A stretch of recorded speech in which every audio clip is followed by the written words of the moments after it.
ಈ ವಿಡಿಯೋ ನೋಡ್ತಾ ಇದ್ದೀರಾ ಅಂದರೆ ನೀವು ಆಲ್ರೆಡಿ ತುಂಬ ಸಲ ವೆರೈಟೀಸ್ ಆಫ್ ಡಯಟ್ಸ್ನೆಲ್ಲ ಟ್ರೈ ಮಾಡಿರ್ತೀರಾ.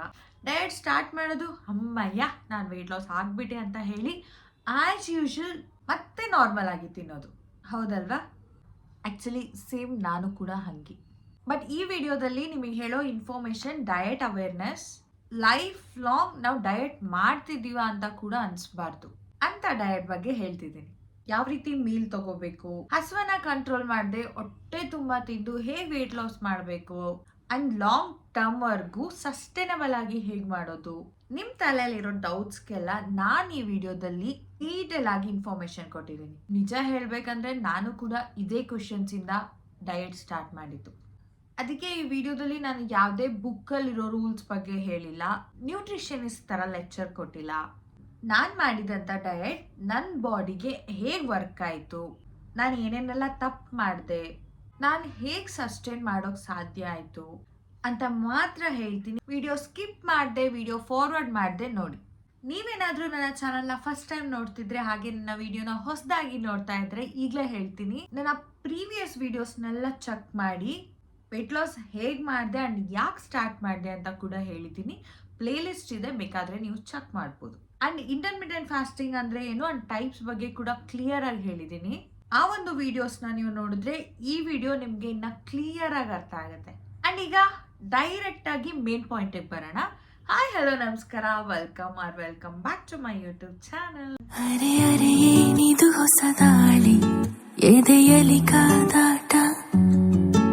ಸೊ ನಾನು ಹೇಳೋ ಡಯಟ್ನ ನೀವು ರಾಂಗ್ ಆಗಿ ಫಾಲೋ ಮಾಡಬಾರ್ದು ಅಂತ ಕೆಲವೊಂದು ಟಿಪ್ಸ್ ಆ್ಯಂಡ್ ಟ್ರಿಕ್ಸ್ನು ಕೂಡ ಹೇಳ್ತೀನಿ. ನಿಮ್ಮ ಟೈಮ್ ವೇಸ್ಟ್ ಮಾಡಲ್ಲ, ನಿಮ್ಮ ಬಾಡಿನ ಕನ್ಫ್ಯೂಸ್ ಕೂಡ ಮಾಡಲ್ಲ. ಸಿಂಪಲ್ ಆಗಿ, ರಿಯಲ್ ಆಗಿ ಆ್ಯಂಡ್ ಪ್ರಾಕ್ಟಿಕಲ್ ಆಗಿ ಹೇಳ್ತೀನಿ. ಕೊನೆವರೆಗೂ ನೋಡಿದ್ರೆ ನಿಮಗೆ ಅನ್ಸುತ್ತೆ ಈ ಅಕ್ಕ ತುಂಬಾ ರಿಯಲ್ ಟೈಮ್ ಇನ್ಫಾರ್ಮೇಶನ್ ಕೊಟ್ಲು ಅಂತ. ಇದು ನಮಗೆ ಪಕ್ಕ ವರ್ಕ್ ಆಗುತ್ತೆ ಅಂತ ಕೂಡ ಹೇಳ್ತೀರಾ. ಸೊ ತುಂಬಾ ಜನ ಕೇಳಿದಿರಾ ಕಮೆಂಟ್ ಅಲ್ಲಿ ಹೇಗೆ ಈ ವೇಟ್ ಲಾಸ್ ಅಂತ ಎಲ್ಲ, ಅಂಡ್ ಈ ಒಂದು ಇಂಟರ್ಮಿಟೆಂಟ್ ಫಾಸ್ಟಿಂಗ್ ನ ಯಾಕೆ ಚೂಸ್ ಮಾಡ್ಕೊಂಡ್ರಿ ಅಂತ. ಇಂಟರ್ಮಿಟೆಂಟ್ ಫಾಸ್ಟಿಂಗ್ ಅಂದರೆ ಏನು, ಏನು ತಿನ್ನಬೇಕು, ಯಾವಾಗ ತಿನ್ನಬೇಕು, ಏನೇನೆಲ್ಲ ತಿನ್ನಬೇಕು, ತುಂಬ ಕ್ವೆಶನ್ಸ್ಗಳಿವೆ. ಅದು ಎಲ್ಲದಕ್ಕೂ ನಾನು ಕ್ಲಿಯರ್ ಆಗಿ ಇನ್ಫಾರ್ಮೇಶನ್ ಕೊಡ್ತೀನಿ. ಸೇಮ್ ಫುಡ್ ತಿನ್ನಬೇಕಾ, ಡಿಫ್ರೆಂಟ್ ಫುಡ್ ತಿನ್ನಬೇಕಾ ಅಂತ ಕೂಡ ಕೇಳಿದ್ದೀರಾ. ಸೊ ನಾನು ಈ ವಿಡಿಯೋದಲ್ಲಿ ತೇರಿ ಹೇಳ್ತಿಲ್ಲ, ಬುಕ್ಕಲ್ಲಿ ಬರ್ದಿರೋ ರೂಲ್ಸ್ ಬಗ್ಗೆ ಹೇಳ್ತಿಲ್ಲ. ನಾನು ನನ್ನ ರಿಯಲ್ ಲೈಫಲ್ಲಿ ಹೇಗೆ ಫೇಲ್ ಆದೆ ಅಂಡ್ ನನ್ನ ಬಾಡಿಗೆ ಹೇಗೆ ವರ್ಕ್ ಆಗಿದೆ ಅದನ್ನ ನಾನು ನಿಮ್ಮ ಜೊತೆ ಹಾನೆಸ್ಟ್ ಆಗಿ ಶೇರ್ ಮಾಡ್ತಿದ್ದೀನಿ. ಮೊದಲು ಒಂದು ಕ್ಲಿಯರ್ ಆಗಿ ಹೇಳ್ಬಿಡ್ತೀನಿ, ಇಂಟರ್ಮಿಟೆಂಟ್ ಫಾಸ್ಟಿಂಗ್ ಅಂದರೆ ಸ್ಟಾರ್ವಿಂಗ್ ಅಲ್ಲ. ಇಂಟರ್ಮಿಟೆಂಟ್ ಫಾಸ್ಟಿಂಗ್ ಅಂದರೆ ಟಾರ್ಚರ್ ಅಂತೂ ಅಲ್ವೇ ಅಲ್ಲ ಬಾಡಿಗೆ. ಇಂಟರ್ಮಿಟೆಂಟ್ ಫಾಸ್ಟಿಂಗ್ ಅಂದರೆ ಡಿಸಿಪ್ಲಿನ್, ಬ್ಯಾಲೆನ್ಸ್ ಆ್ಯಂಡ್ ಅಂಡರ್ಸ್ಟ್ಯಾಂಡಿಂಗ್. ನಾನು ಯಾಕೆ ಇಂಟರ್ಮಿಟೆಂಟ್ ಫಾಸ್ಟಿಂಗ್ನ ಸೆಲೆಕ್ಟ್ ಮಾಡ್ಕೊಂಡೆ ಅಂತ ಕೂಡ ಹೇಳ್ತೀನಿ.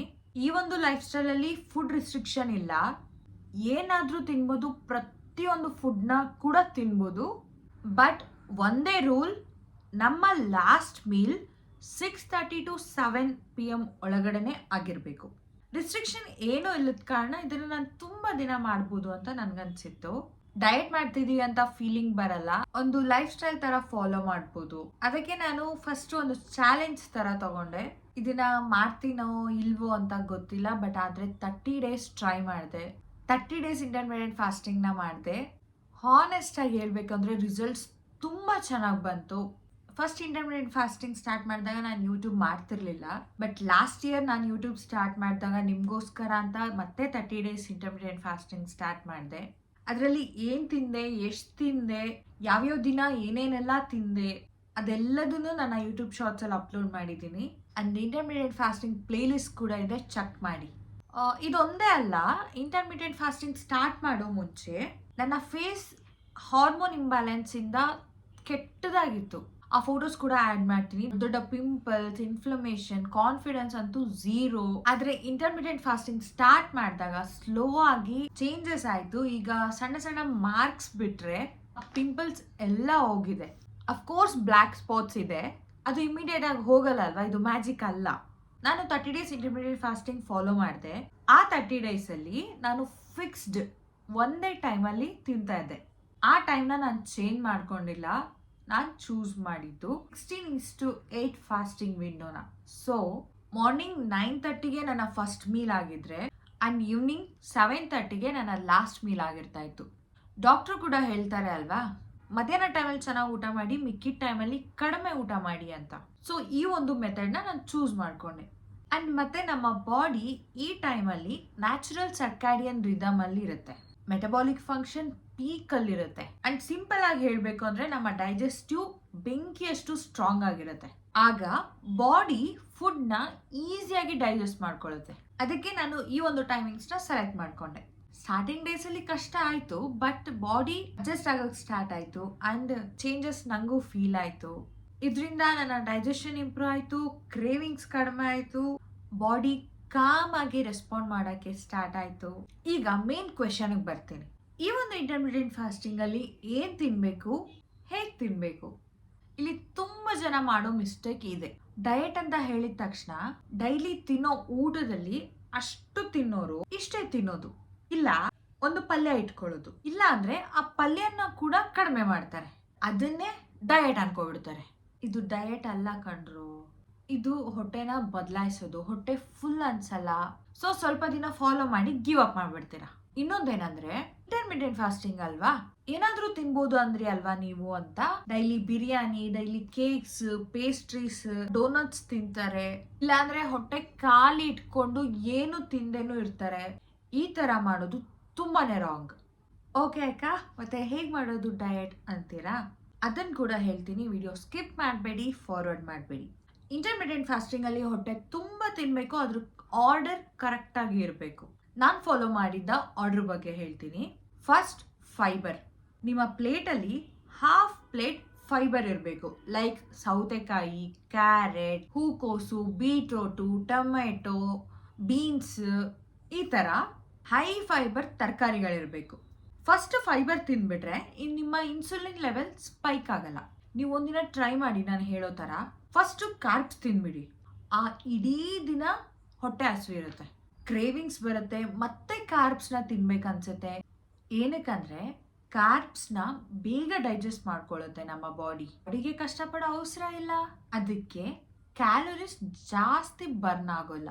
ಆದ್ರೆ ಫೈಬರ್ ಮತ್ತೆ ಪ್ರೋಟೀನ್ ತಿಂದ್ರೆ ನಿಮ್ಮ ಬಾಡಿ ಕೆಲಸ ಮಾಡಬೇಕು, ಡೈಜೆಸ್ಟ್ ಆಗೋಕೆ ನಿಮ್ಮ ಬಾಡಿ ಜಾಸ್ತಿ ಎಫರ್ಟ್ ಹಾಕಬೇಕು. ಆಗ ಸ್ಟೋರ್ಡ್ ಫ್ಯಾಟ್ ಅಲ್ಲಿರೋ ಎನರ್ಜಿ ಕೂಡ ಯೂಸ್ ಆಗುತ್ತೆ. ಅದಕ್ಕೆ ಆಲ್ಮೋಸ್ಟ್ ಎಲ್ಲ doctors, nutritionist, dietitianist fiber and protein ನ ಜಾಸ್ತಿ ಆಡ್ ಮಾಡ್ಕೊಳ್ಳಿ, ಹಾಫ್ ಪ್ರಾಬ್ಲಮ್ ಆಟೋಮೆಟಿಕ್ ಆಗಿ ಸಾಲ್ವ್ ಆಗ್ತವೆ ಅಂತ ಹೇಳ್ತಾರೆ. ನೆಕ್ಸ್ಟ್ ಟಾಪಿಕ್ ಫೈಬರ್ ಆದ್ಮೇಲೆ ಇಂಪಾರ್ಟೆಂಟ್ ಟಾಪಿಕ್ ಪ್ರೋಟೀನ್ ಕಣ್ರೋ. ಪ್ರೋಟೀನ್ ಅಂದ್ರೆ ಏನ್ ತಿನ್ಬೇಕು? ವೆಜ್ ಆಪ್ಷನ್ಸ್ ಬಂದ್ರೆ ನೀವು ಎಲ್ಲಾ ತರದ್ದು ಬೇಳೆಕಾಳನ್ನ ತಿನ್ಬೋದು. ಲೈಕ್ ಮಸೂರ್ ದಾಲ್, ರಾಜ್ಮಾ, ತೊಗರಿ ಬೇಳೆ, ಬ್ಲಾಕ್ ದಾಲ್, ಚಿಕ್ ಪೀಸ್, ಮತ್ತೆ ಪನ್ನೀರ್, ಟೋಫು, ಸ್ಪ್ರೌಟ್ಸ್, ಈ ತರದೆಲ್ಲ ನೀವು ತಗೋಬಹುದು. ಅಂಡ್ ನಾನ್ ವೆಜ್ ಬಂದ್ರೆ ಎಗ್ ಮತ್ತೆ ಫಿಶ್, ಚಿಕನ್, ಇವ್ರಿಗೆ ಅಂದ್ರೆ ತುಂಬಾ ಆಪ್ಷನ್ಸ್ ಇದೆ. ಅಂಡ್ ಇದೆಲ್ಲ ತಿನ್ಬೋದು. ಪ್ರೋಟೀನ್ ಇಂದ ನಿಮ್ಮ ಮಸಲ್ ಪ್ರಾಡಕ್ಟ್ ಆಗುತ್ತೆ, ಮೆಟಬಾಲಿಸಮ್ ಇಂಪ್ರೂವ್ ಆಗುತ್ತೆ, ಅಂಡ್ ಲಾಂಗ್ ಟೈಮ್ ವರ್ಗೂ ಹಸ್ವಾಗಲ್ಲ. Next topic healthy fats. ಏನ್ ಫ್ಯಾಟ್ ಅಂತಿದ್ದಾರೆ ಅಂತ ಅನ್ಕೋಬೇಡಿ. Almonds, walnuts, pumpkin seeds, sunflower seeds, ಅಂಜೀರ್, ಎಲ್ಲ ತರಹದ ಸೀಡ್ಸ್. ಈಗ ತುಂಬಾ ಜನ ಅನ್ಕೊಳ್ತಿರ್ಬೋದು, ಅಕ್ಕ ಏನು ಫ್ಯಾಟ್ಸ್ ಅಂತಿದ್ದಾರೆ ಅಂತ. ಫ್ಯಾಟ್ಸ್ ತಿಂದ್ರೆ ಫ್ಯಾಟ್ ಲಾಸ್ ಹೇಗಾಗುತ್ತೆ ಅಂತ.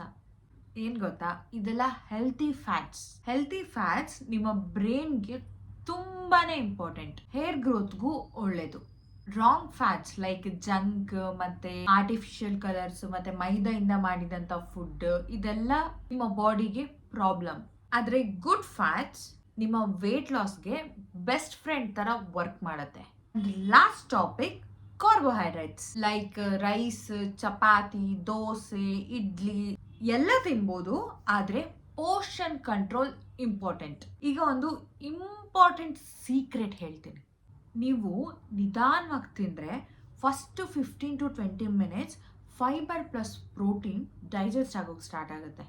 ಈ ಲೆವೆಲಲ್ಲಿ ನಿಮ್ಮ ಬ್ರೈನ್ಗೆ ಸಿಗ್ನಲ್ ಹೋಗುತ್ತೆ, ಒಳ್ಳೆ ಫುಡ್ ಬಂದಿದೆ, ಸಫಿಷಿಯಂಟ್ ಆಗಿ ತಿನ್ಕೋಬಹುದು ಅಂತ. ಆಗ ನಿಮ್ಮ ಬ್ರೈನ್ ಅನ್ಸ್ಯಾಟಿಸ್ಫೈಡ್ ಅಂತ ವಾಪಸ್ ಸಿಗ್ನಲ್ ಕಳ್ಸುತ್ತೆ. ಆಗ ಕಾರ್ಬ್ಸ್ ಕ್ವಾಂಟಿಟಿ ಆಟೋಮೆಟಿಕ್ ಆಗಿ ಕಡಿಮೆ ಆಗುತ್ತೆ, ಮೈಂಡ್ ಸ್ಯಾಟಿಸ್ಫೈಡ್ ಆಗ್ಬಿಡ್ತು. ಪ್ಲೇಟ್ ನೋಡದೆ ಟಿವಿ ಅಥವಾ ಮೊಬೈಲ್ ಅಥವಾ ಎಲ್ಲೆಲ್ಲೋ ನೋಡ್ಕೊಂಡು ತಿಂದ್ರೆ ಐ ಸ್ಯಾಟಿಸ್ಫೈ ಆಗಲ್ಲ, ಮೈಂಡ್ ಕೂಡ ಸ್ಯಾಟಿಸ್ಫೈ ಆಗಲ್ಲ, ನೀವು ತಿನ್ಬೇಕಾದ್ರೆ ನಿಮ್ಮ ಪ್ಲೇಟ್ನೇ ನೋಡಿಕೊಂಡು, ನಿಮ್ಮ ಪ್ಲೇಟಲ್ಲೇ ನೋಡಿಕೊಂಡು ಸ್ವಲ್ಪ ನಿಧಾನವಾಗಿ ಚ್ಯೂ ಮಾಡಿಕೊಂಡು ತಿನ್ನೋದು ತುಂಬ ಇಂಪಾರ್ಟೆಂಟ್.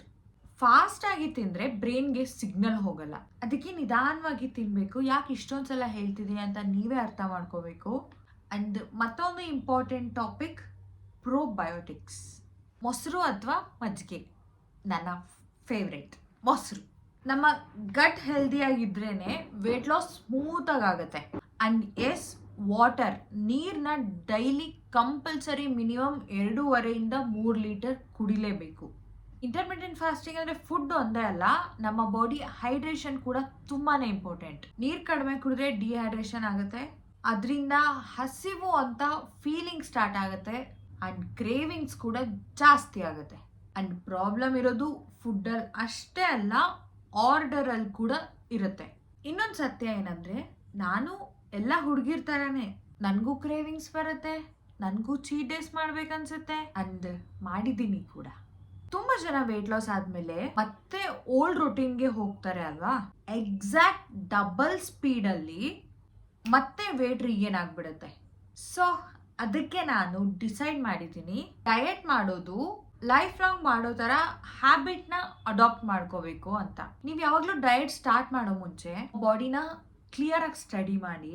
ಆ್ಯಂಡ್ ಫುಡ್ಡಲ್ಲಿ ನಿಮಗೆ ಅನ್ನ ಇಷ್ಟನಾ, ದೋಸೆ ಇಷ್ಟನಾ, ಚಪಾತಿ ಇಷ್ಟನಾ, ಇಡ್ಲಿ ಇಷ್ಟನಾ ಅಂತ ನಿಮ್ಮ ಡಯಟ್ನ ಅರ್ಥ ಮಾಡ್ಕೊಳ್ಳಿ. ಫುಡ್ನ ರಿಸ್ಟ್ರಿಕ್ಟ್ ಮಾಡದೆ ಮೈಂಡ್ಫುಲ್ ಆಗಿ ತಿಂದರೆ ಲೈಫ್ ಲಾಂಗ್ ಮಾಡೋಕ್ಕೆ ಸಾಧ್ಯ ಆಗುತ್ತೆ. ನನ್ನ ಚಾನಲಲ್ಲಿ ಈ ಒಂದು ವೇಟ್ ಲಾಸ್ ಬಗ್ಗೆ ಶೇರ್ ಮಾಡೋ ಇಂಟೆನ್ಷನ್ ಕೂಡ ಅಷ್ಟೇ. ತಿನ್ಕೊಂಡು ಎಂಜಾಯ್ ಮಾಡಿಕೊಂಡು ಹೆಲ್ದಿಯಾಗಿ ನಿಮ್ಮ ಲೈಫ್ ಸ್ಟೈಲ್, ನಿಮ್ಮ ಈಟಿಂಗ್ ಹ್ಯಾಬಿಟ್ಸ್ ಚೇಂಜ್ ಮಾಡ್ಕೊಳ್ಳೋದು, ನಿಮ್ಮ ವಿಲ್ ಪವರ್ ಸ್ಟ್ರಾಂಗ್ ಆಗಿದ್ರೆ ನೀವು ಯಾವುದೇ ಒಂದು ಪ್ರೋಗ್ರಾಮ್ಗೂ ಪೇ ಮಾಡೋ ಅವಶ್ಯಕತೆ ಬರಲ್ಲ. ಈ ಥರ ಮನೆ ಊಟದಿಂದ ಕೂಡ ನೀವು ನಿಮ್ಮ ಗೋಲ್ನ ರೀಚ್ ಆಗ್ಬೋದು. ಇನ್ನೊಂದು ಕ್ವಶನ್ ತುಂಬ ಜನ ಕೇಳ್ತಾರೆ, ನೀವು ಎಕ್ಸಸೈಸ್ ಏನು ಮಾಡಿಲ್ವಾ ಅಂತ. ಒಂದೇ ಸಲ ಎಲ್ಲ ಮಾಡೋದು ಎಷ್ಟೇ ಸ್ಟ್ರಾಂಗ್ ವಿಲ್ ಪವರ್ ಇದ್ರೂ ಕಷ್ಟನೇ. ನಾನು ಫಾಲೋ ಮಾಡಿದ ಪ್ರಾಸೆಸ್ ಏನಂದರೆ, ಫಸ್ಟು ಡಯಟ್ನ ಕರೆಕ್ಟ್ ಮಾಡಿಕೊಂಡೆ, ಆಮೇಲೆ ವಾಕಿಂಗ್ನ ಆ್ಯಡ್ ಮಾಡಿಕೊಂಡೆ ಆ್ಯಂಡ್ ಸ್ವಲ್ಪ ಜಾಗಿಂಗ್ ಕೂಡ. ಅಟ್ ಪ್ರೆಸೆಂಟ್ ನಾನು ಡಯಟ್ ಪ್ಲಸ್ ವಾಕಿಂಗ್ನ ಬ್ಯಾಲೆನ್ಸ್ ಮಾಡ್ತಾ ಇದ್ದೀನಿ. ನೀವು ಬೇಕಾದರೆ ಸ್ಟ್ರೆಂತ್ ಟ್ರೈನಿಂಗ್ನ ಆ್ಯಡ್ ಮಾಡ್ಕೋಬೋದು. ಆ್ಯಂಡ್ ಒಂದೇ ಸಲ ಬಾಡಿಗೆ ಶಾಕ್ ಕೊಡಬೇಡಿ. ಸ್ಲೋ ಆಗಿ ಮೆಲ್ಲಗೆ ಲಾಂಗ್ ರನ್ವರೆಗೂ ಇರೋ ಥರ ಲೈಫ್ ಸ್ಟೈಲ್ ಚೂಸ್ ಮಾಡ್ಕೊಳ್ಳಿ. ಸತ್ಯ ಹೇಳಬೇಕಂದ್ರೆ ನನಗೆ ಈ ಒಂದು ವಾಕಿಂಗ್ ತುಂಬಾ ಹೆಲ್ಪ್ ಮಾಡ್ತು ನನ್ನ ವೆಯ್ಟ್ ಲಾಸ್ಗೆ. ನೆನಪಿರಲಿ, ವೆಯ್ಟ್ ಲಾಸ್ ಅನ್ನೋದು ಪನಿಷ್ಮೆಂಟ್ ಅಲ್ಲ, ಬಾಡಿ ಜೊತೆ ಫೈಟ್ ಮಾಡೋದು ಅಲ್ಲ, ಲೈಫ್ ಸ್ಟೈಲ್ನ ಅರ್ಥ ಮಾಡ್ಕೊಳ್ಳೋದು. ಫೈನಲ್ ಆಗಿ ಒಂದು ಇಂಪಾರ್ಟೆಂಟ್ ಲೈನ್ ಜೊತೆ ಎಂಡ್ ಮಾಡ್ತೀನಿ. ಮನೆಯ ಹೆಣ್ಮಗಳು ಬದಲಾದರೆ ಫ್ಯಾಮಿಲಿ ಬದಲಾಗುತ್ತೆ, ಆ್ಯಂಡ್ ಫ್ಯಾಮಿಲಿ ಬದಲಾದರೆ ನಮ್ಮ ಸೊಸೈಟಿ ಬದಲಾಗುತ್ತೆ. ನಿಮ್ಮ ಹ್ಯಾಬಿಟ್ಸ್ ನಿಮ್ಮ ಮನೆಯವ್ರಿಗೆಲ್ಲ ಇಂಪ್ಯಾಕ್ಟ್ ಮಾಡುತ್ತೆ, ನಿಮ್ಮ ಲೈಫ್ ಸ್ಟೈಲ್ ನಿಮ್ಮ ಮನೆಯವ್ರಿಗೆಲ್ಲ ಎಕ್ಸಾಂಪಲ್ ಆಗುತ್ತೆ. ಆ್ಯಂಡ್ ಈಗ ನನ್ನ ಚಾನಲಲ್ಲಿ ಜಸ್ಟ್ ವೇಟ್ ಲಾಸ್ ಬಗ್ಗೆ ಶೇರ್ ಮಾಡ್ತಿರೋ ರೀಸನ್, ಇದರಿಂದ ವುಮೆನ್ ಸ್ಟ್ರಾಂಗ್ ಆಗಿ, ಅವೇರ್ ಆಗಿ, ಹೆಲ್ದಿಯಾಗಿ ಆಗಲಿ ಅನ್ನೋ ಒಂದು ಕಾರಣ ಮಾತ್ರ. ನಿಮ್ಮಲ್ಲಿ ಒಂದು ಹುಡುಗಿ ಆದರೂ ಈ ವಿಡಿಯೋ ನೋಡಿ ನಾನು ಕೂಡ ಲೈಫ್ ಸ್ಟೈಲ್ ಚೇಂಜ್ ಮಾಡ್ಕೋಬೇಕು ಅಂತ ಅಂದ್ಕೊಂಡ್ರೆ ಅದೇ ನನ್ನ ಬಿಗ್ಗೆಸ್ಟ್ ಸಕ್ಸಸ್. ನೀವು ಈ ವಿಡಿಯೋಯಿಂದ ಸ್ವಲ್ಪ ಆದರೂ ಇನ್ಸ್ಪೈರ್ ಆಗಿದ್ರೆ ಲೈಕ್ ಮಾಡಿ, ಶೇರ್ ಮಾಡಿ, ಕಮೆಂಟ್ ಮಾಡಿ ಆ್ಯಂಡ್ ಎಸ್ಪೆಷಲಿ ನಿಮ್ಮ ಫ್ಯಾಮಿಲಿಯವ್ರ ಹತ್ರ ಎಲ್ಲ ಸಬ್ಸ್ಕ್ರೈಬ್ ಮಾಡಿಸೋದನ್ನ ಮರಿಬೇಡಿ. ಆ್ಯಂಡ್ ವೇಟ್, ಬೆಲ್ ಐಕನ್ನ ಕ್ಲಿಕ್ ಮಾಡೋದನ್ನ ಮರಿಬೇಡಿ. Because remember, one women changes Har self, she changes her family and slowly she changes society. ಮತ್ತೆ ಸಿಗ್ತೀನಿ. Until then, bye bye.